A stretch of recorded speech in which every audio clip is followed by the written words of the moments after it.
सबसे बड़ा सवाल जो इस वक्त हर किसी के दिमाग में है वो ये है कि क्या CPCL वाकई 1800, 2200 या उससे भी ऊपर के लेवल को पार कर सकता है। हाल ही में मिला इसे नवरत्न का नया दर्जा और मुनाफे की ये ऐतिहासिक छलांग क्या इंडियन ऑयल की इस सब्सिडियरी कंपनी को इन बड़े लक्ष्यों तक पहुंचा पाएगी? चलिए मिलकर पड़ताल करते हैं। तो आज की हमारी इस चर्चा का रोड मैप बिल्कुल क्लियर है। हम शुरुआत करेंगे CPCL के नए अवतार से, फिर इसके फंडामेंटल्स, टेक्निकल्स, जुड़े हुए रिस्क और आखिर में संभावित टारगेट्स पर नजर डालेंगे। फटाफट शुरू करते हैं। चलिए बढ़ते हैं सेक्शन 1 की तरफ। CPCL का नया अवतार, कैसे इसे मिली है नई वित्तीय और परिचालन आजादी। अब आप सोच रहे होंगे कि लॉन्ग टर्म इन्वेस्टर्स इसमें इतना ज्यादा इंटरेस्ट क्यों ले रहे हैं। इसका सबसे बड़ा रीजन है भारत सरकार द्वारा इसे दिया गया नवरत्न PSU का नया टैग। इसका सीधा सा मतलब है कि अब CPCL के पास फैसले लेने की और खुद को एक्सपैंड करने की एक बहुत बड़ी आजादी आ गई है। सरकारी फाइलों की लाल फीताशाही कम और काम में तेजी ज्यादा। ये अपने आप में एक बहुत बड़ा गेम चेंजर है।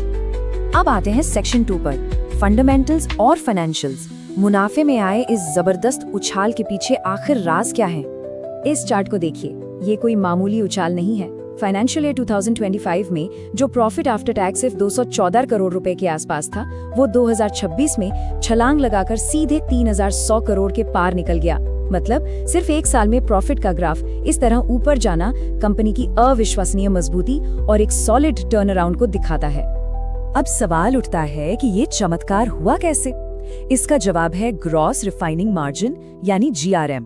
देखिए, ये किसी भी रिफाइनरी का असली इंजन होता है। आंकड़े बताते हैं कि फाइनेंशियल ईयर 25 में ये मार्जिन $4.22 प्रति बैरल था, जो 26 में डबल से भी ज्यादा होकर $9.28 पर पहुंच गया। मार्जिन का डबल होना कोई छोटी बात नहीं है। और सिर्फ मार्जिन ही नहीं, रेवेन्यू के मोर्चे पर भी शानदार काम हुआ है। फाइनेंशियल ईयर 26 में कंपनी ने करीब 78,600 करोड़ रुपए का रेवेन्यू जनरेट किया।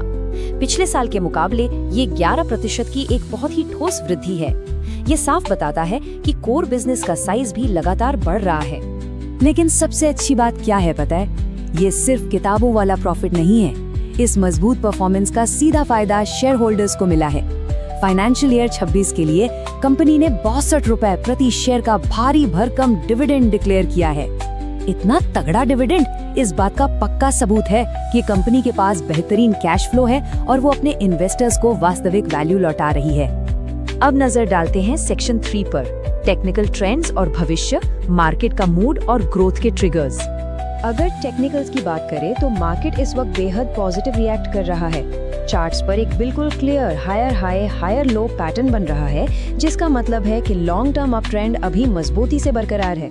एक स्ट्रॉन्ग वॉल्यूम सपोर्ट भी देखने को मिल रहा है। यही वजह है कि कई बड़े एनालिस्ट्स ने इसे स्ट्रॉन्ग बाय की रेटिंग दी है और वो इस स्टॉक को लेकर पूरी तरह से बुलिश हैं। अब एक और बहुत इम्प्रेसिव नंबर पर गौर कीजिए, 112% कैपेसिटी यूटिलाइजेशन। फाइनेंशियल ईयर 26 में कंपनी ने अपनी 100% क्षमता से भी 12% ज्यादा काम किया है। ऑपरेशंस के मोर्चे पर और भविष्य की ग्रोथ के लिए ये एक बहुत बड़ी कामयाबी है। फ्यूचर की बात करें तो ग्रोथ के कई बड़े कैटलिस्ट लाइन में खड़े हैं।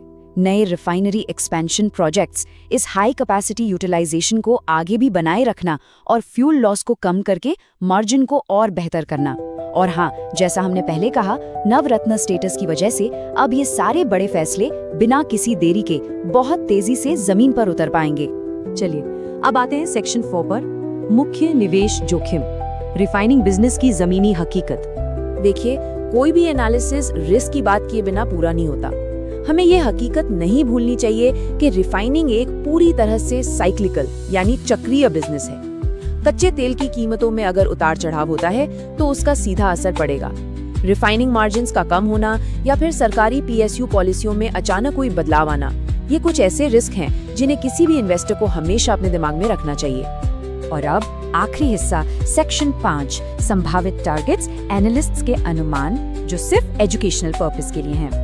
इस टारगेट टेबल पे नजर डालें तो एनालिस्ट के हिसाब से शॉर्ट और मीडियम टर्म में 1300 से लेके 1800 तक के अच्छे टारगेट्स दिख रहे हैं। लेकिन अगर यही अर्निंग मोमेंटम बरकरार रहता है तो 2 से 4 साल के लॉन्ग टर्म बुल केस में ये 2200 या उससे भी ऊपर के लेवल को टच कर सकता है। लेकिन ध्यान रहे, ये सिर्फ अनुमान है, कोई गारंटी नहीं। मार्केट में फैसले हमेशा सोच समझ कर लेने चाहिए। तो आखिर में एक बड़ा सवाल जो मैं आपके लिए छोड़ना चाहूंगा, क्या मजबूत फंडामेंटल्स और इस बिजनेस के साइक्लिकल रिस्क के बीच बैलेंस बनाते हुए सीपीसीएल का ये नया नवरत्न स्टेटस अगले 3 से 5 सालों में इसकी असली मल्टी बैगर क्षमता को अनलॉक कर पाएगा?